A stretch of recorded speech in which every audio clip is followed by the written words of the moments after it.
A very good evening from New York City in the United States of America. I know that you guys are watching from different parts of the world and mainly from South Korea. So I'd like to say a very good evening, good afternoon, and good morning for attending this webinar session organized by KDoc. My name is Dr. Tenzin, and I work for Kaplan Medical as the Global Director and also as a faculty for Kaplan Medical students. I've been working in Kaplan for almost about 16 plus years and had the opportunity of meeting wonderful doctors from all the parts of the world, including South Korea. Okay, now let's dive deep into the main topic without wasting much time. So let's try to understand, before we talk and understand about the residency match, let us start talking about and understanding the USMLE, what barriers or what exams you need to take.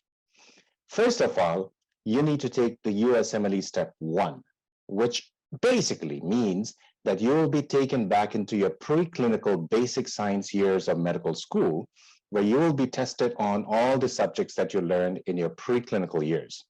Now, after you've finished the Step 1 exam, you will need to take the Step 2 CK, clinical knowledge, which means they are going to test your knowledge on all the clinical subjects that you studied in the final years and during the internship period as well, up until you started practicing. Internal medicine, pediatrics, surgery, OBGYN, psychiatry. The minimum passing score is 209, but in USMLE, we don't care much about just passing. What we care about, as you will come to know, what are the main criteria of selection of students in the residencies. It is just all about scoring the highest. So don't be aiming for 210 or 11 because you will never receive any interview calls for your residency.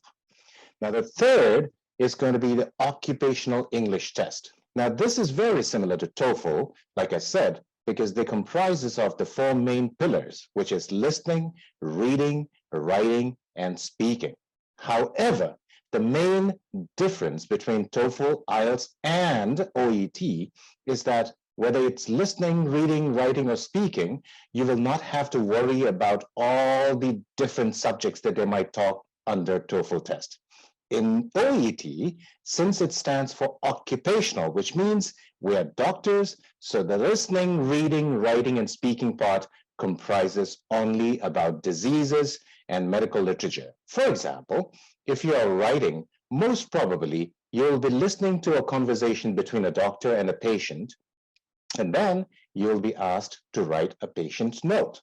The minimum passing score is 350 on each sections, all right? Now, what happens after one Step 2 CK and OET is that you get ECFMG certified, as we will see it in the next slide, and that makes you eligible also to take the Step 3 exams. Step 3 exams, they're going to test you on the same 5 subjects they got tested on your Step 2 CK. Now, the question is, why are they testing me these subjects again? Now, as you see, Step 2 CK is just based on your clinical knowledge, whereas Step 3 goes one step deeper into the post-management, right? Crisis management, complication management, basically about patient management and patient care under no supervision. Now, Step 3 is a passing score again. The minimum passing score is 196. Again, coming back, the scores, I don't want you to score 197, 198. I want you to score 240, 250, so that you would be considered a very lucrative candidate for you to be called for interviews. All right. Now let's talk about the next favorite questions that almost all the people ask whenever I travel pre-pandemic. So I'm going to give you the average preparation time for international medical doctors. So this is what it looks like. It is a pyramid with a base bottom of the pyramid with Step 1, which takes the longest time. Mainly when I said average, most of the international doctors, they start preparing for USMLE once they have graduated. So even if you tell me that you graduated yesterday, you started studying basic science subjects almost about 5 or 6 years at least. And that's even worse if you have done your preparation finished your residency in your country and started working, then it's going to add up more and more time. So it takes a longer time for you to go back when you were in the first year, second year, and third year medical school years. So the preparation time for step 1 is 9 to 12 months. Step 2 CK on an average is 6 to 9 months. OET, depending upon your proficiency in English, takes about 1 to 3 months.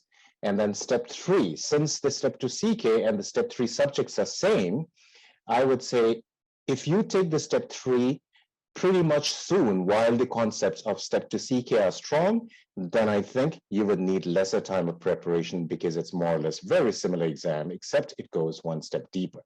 Okay? All right. Now the next topic is going to be residency pathway.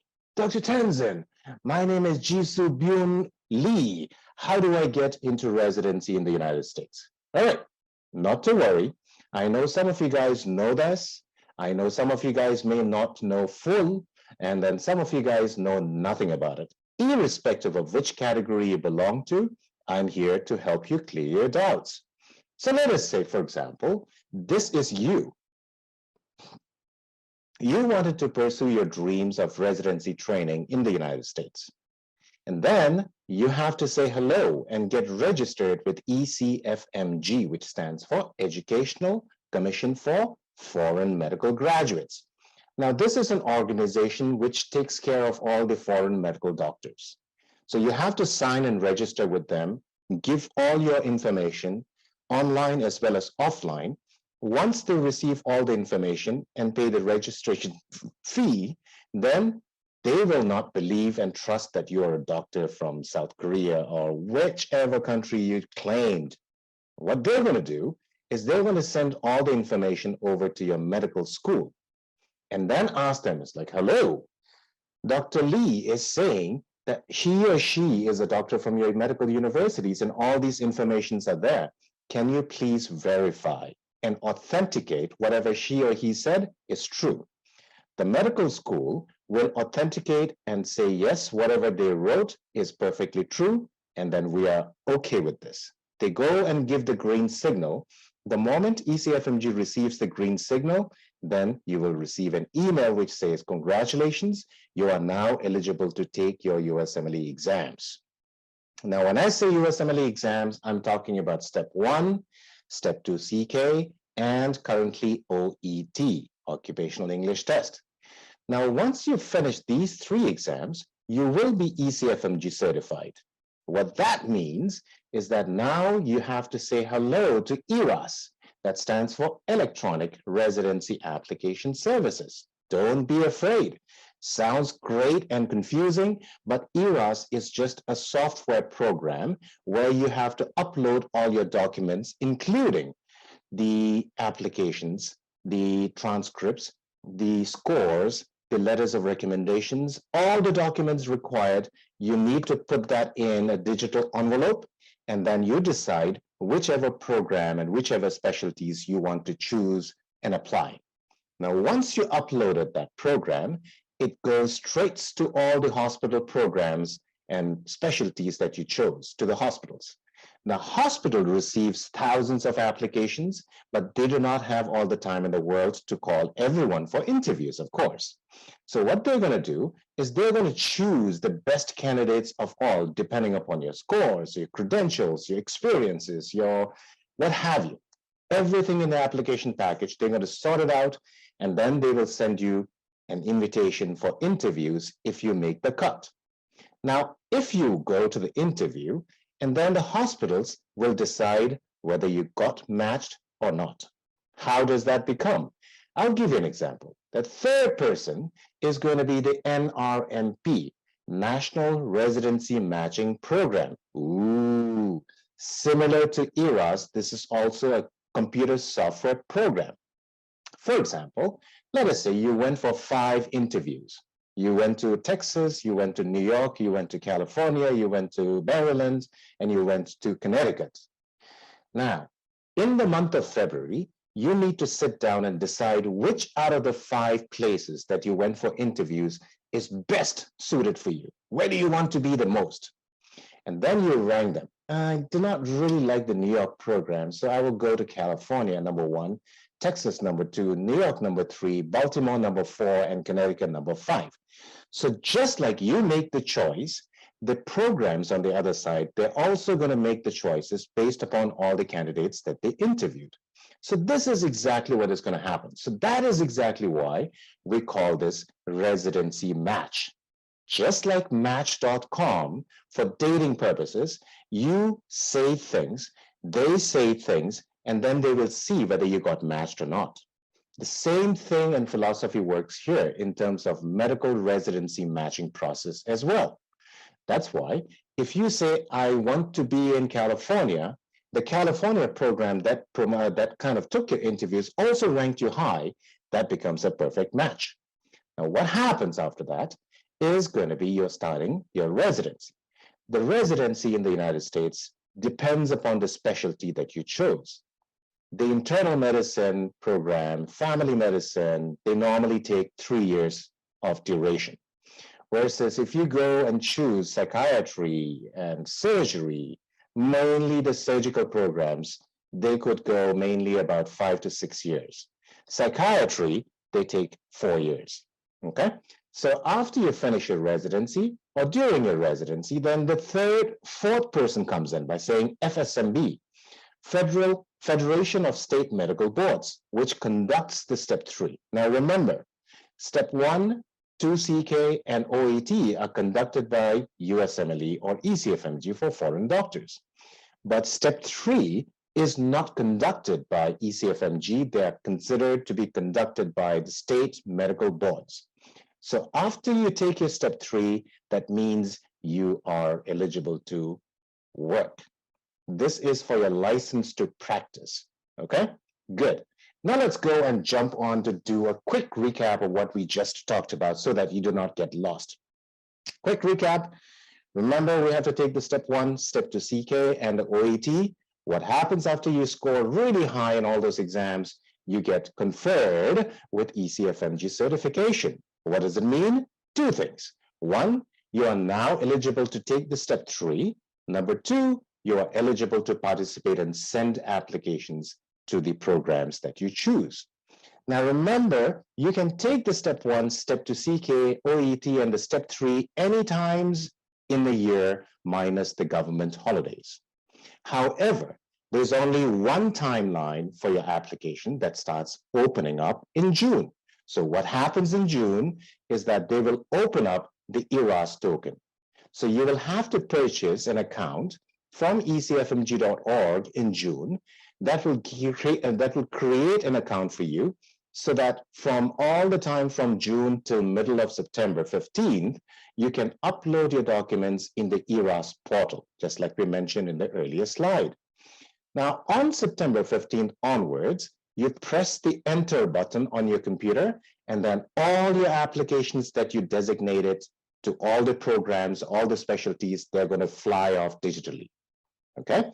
Now, once it flies off to the programs that you chose, based upon your credentials, based upon the competition, you will start receiving interview calls from the month of October all the way to January.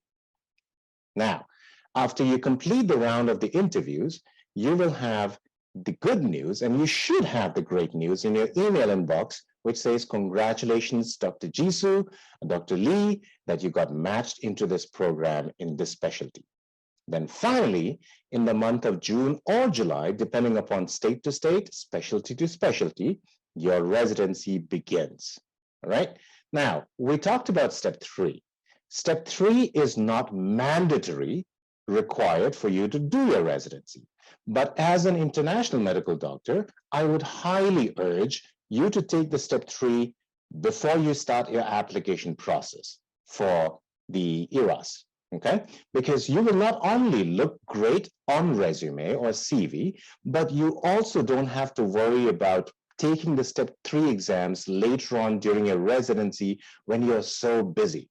And the most important part is that there are higher failure rates for step 3 if you take it during a residency because you don't have much time to prepare.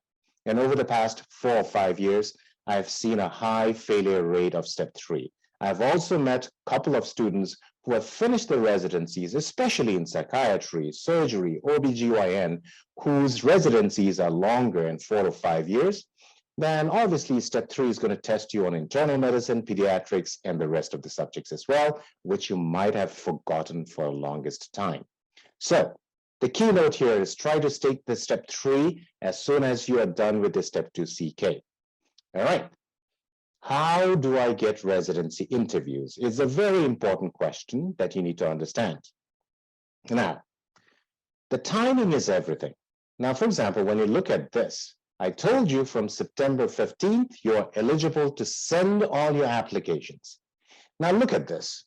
The key takeaway message here, by end of October, which is almost about more than 60% of the applications have been sent for interview calls. So if you miss the boat from the right timing of September 15th, when the application starts, and if you start sending your applications after October, then you can see it very clearly that the chances of getting interview calls diminishes by the month, from November to December to January. So make no mistakes. Like I said, you have to plan the plan, but more importantly, make sure that you have everything, every score, every letters, documents by September 15th. Otherwise, you are going to miss a huge chance of getting the interviews from September to October. All right. Now, when we say people get chosen for interviews, how do they choose the interview selections or candidates? Right? The first cut is based upon your scores in your USMLE exams. Now, after that, what lands up being taken care of by them, by the programs, is going to be your application packages. It includes US clinical experiences, your strong letters of recommendations, personal statements, researches and publications, achievements, awards, experiences, and leadership qualities during your medical school years or even after that. So all these things are going to be considered without any fail to consider whether they should call you for interviews or not. Now, after you are strong with the credentials, you are strong with the scores, then you will sit for interviews. So people skills, personal skills, communication skills, you need to really practice it well, because this is the last stop before you get the chance to woo the judges or the program directors and the chairman to get you into the residency program. All right. And then obviously the last one is going to be the ranking order listings. So we talked about it during the NRMP as well.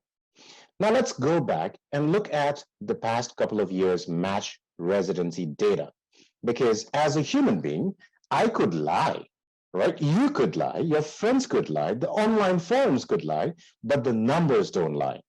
Now, 27% of the US physicians and surgeons working in the United States, they are from IMG backgrounds. That is you and me, IMGs. You should be really proud about that. More than a quarter of the population of physicians and surgeons serving the US citizens are from us.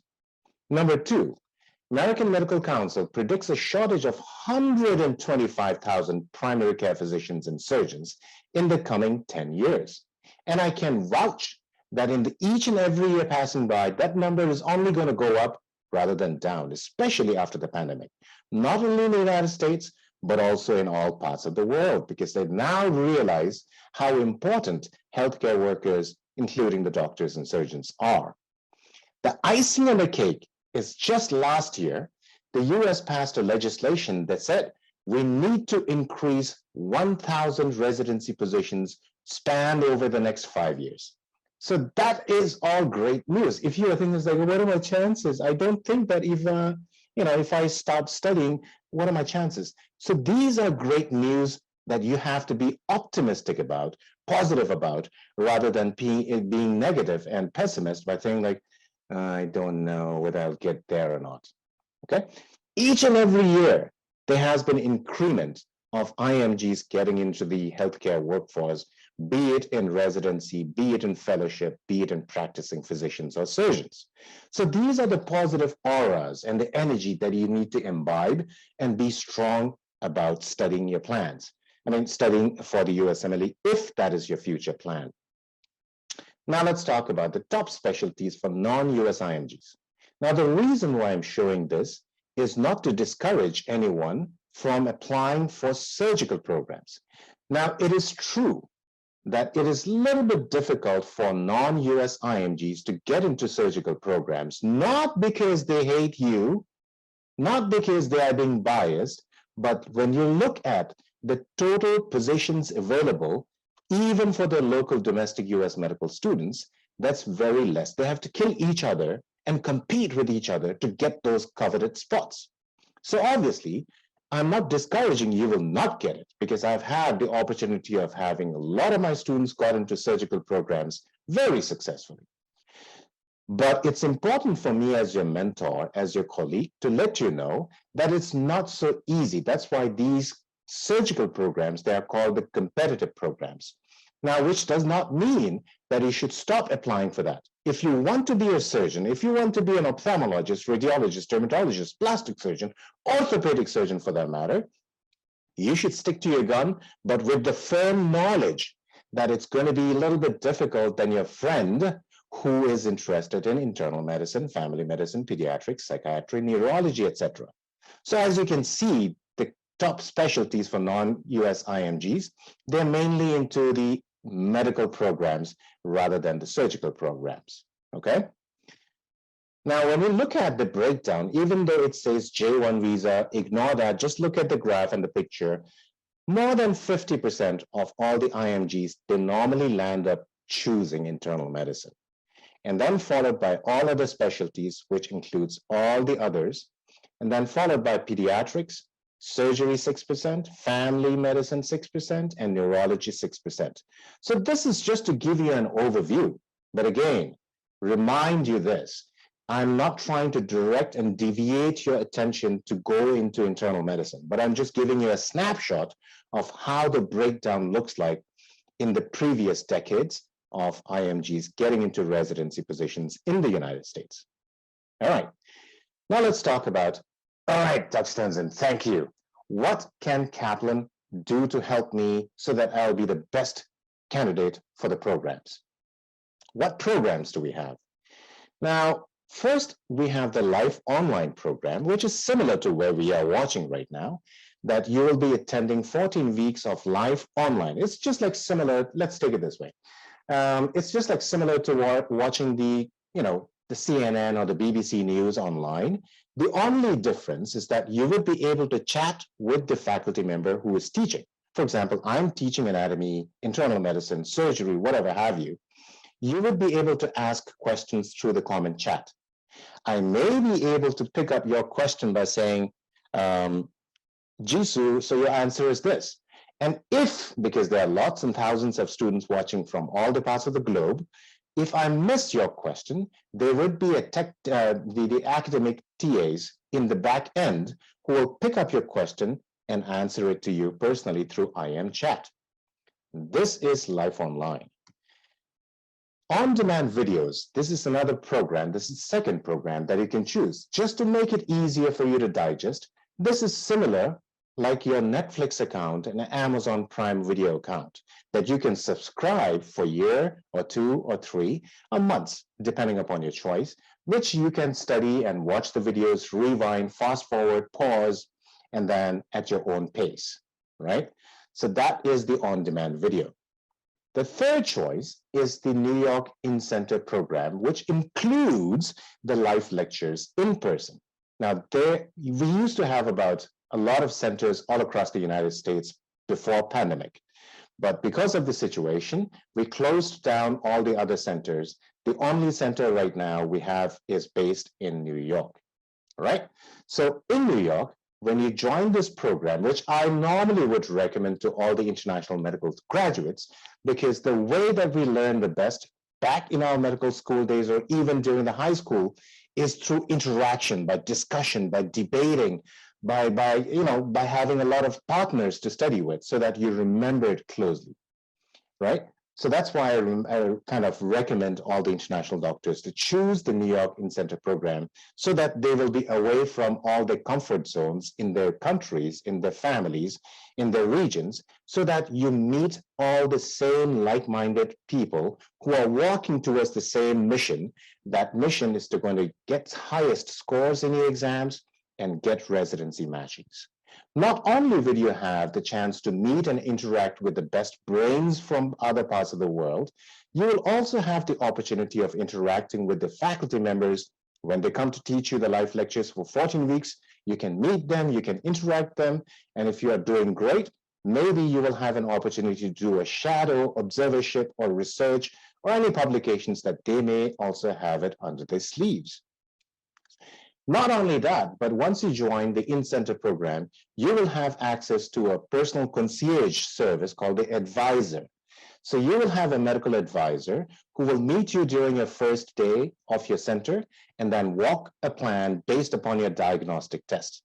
They will create a study plan based upon your performance in your diagnostic test and then continuously meet with you regularly to make sure that you're on the straight path of progress.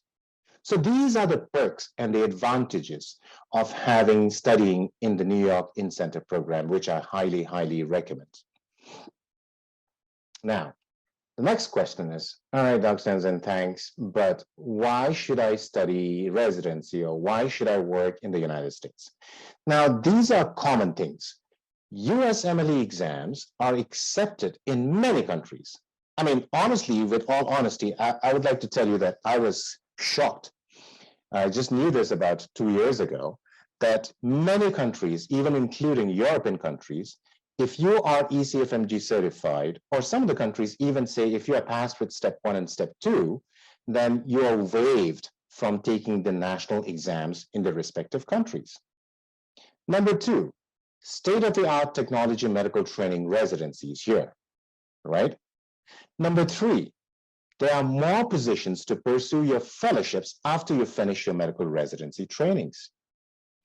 And then if you are one of the academicians who doesn't want to be clinically oriented, then there are much more research opportunities with the latest trends of diseases and what have you, right? And then let's say you finished your residency in the United States. This United States board certification, either be it in medical or the surgical, they are being recognized and accepted internationally. I believe firmly, and this really resonates well with me, this quote by Thomas Jefferson, who was one of the founding fathers of the United States and the president as well. So he says, and I quote, "If you want something in your life you have never had, you will have to do something you have never done." Right. If you are one of those people who have been procrastinating, thinking about it, which normally happens, you will never be able to take your first step forward. Take the first baby step forward, trying to study for the USMLE Step 1. Guaranteed, I'm warning you, you will have difficulty in the first 1 week, 2 week, couple of months. But do not give it up. If you stand strong, and then still fight it, I assure you, just like thousands of students I've met all across the world from all the time that I worked, including myself when I was a student, I would definitely see that there is a light at the end of the tunnel. But those are the ones who give up when they fell down for the first time or the second time by saying like, oops, hands up, I cannot do it. They will never be able to pursue their happiness in whatever spheres of life that they pursue in. Okay? All right. Now, why should I choose Kaplan over other resources? Kaplan has been the pioneer in test prep industry for almost about 80 plus years. You name any entrance examinations like GMAT, LSAT, MCAT, SAT, SHSAT, USMLE, nursing, bar, we have that. And then Kaplan Medical was pioneer, the first company to start preparing the medical students in the medical schools, preparing for USMLE. We do have the best lineup of faculties. It's not really easy to become a faculty in Kaplan. We have a lot of kind of vetting procedures. So we only choose the best of the best. So all the faculty members, they also contribute towards all the resources that we make, the online resources like question banks, the chapter quizzes, the subject assessments, the videos. They're all related to constant changes in the trends of USMLE exams. All right, I do not know whether this will apply to it or not, because by the time I think we air this, I think it's already finished. But just because you're a special audience from KDOC, I think based upon the interest that you guys have, we have a 20% off in-center and Life Online program, which ends March 31st of 2022. But if there are a lot of interest, then definitely we can extend this, especially for this group. So please try to reach out to KDOC, James, John and team, so that, you know, if I have a collection of group, then I might be able to talk to the marketing team and then get you that special privilege, extending this promotion of 20% off. All right. Now, that being said, I know that you might have a lot of questions. I wish that I was there in live, in person with you so that I can interact and get all the questions. But if you do have any questions who are feeling shy, then feel more than welcome to send an email to me at tenzin.jamyang@kaplan.com. You can take a snapshot, screenshot, take a picture of it, and then we will take it from there. That being said, I wish you the very best of luck in your future endeavors, be it USMLE, be it your regional exam questions, be it your regional professional pathway, or even any parts of the world. At the end of the day, I feel privileged to be sitting in front of you, sharing the pathway so that you can think about an option. Okay, now I know how this works if I want to pursue my dreams in the United States. I've had the opportunity of working and mentoring a lot of students from your regions in South Korea as well. You guys are really hard workers, really studious, and really determined. And I wish you the best of luck in any career path that you choose. Thank you very much, and best of luck.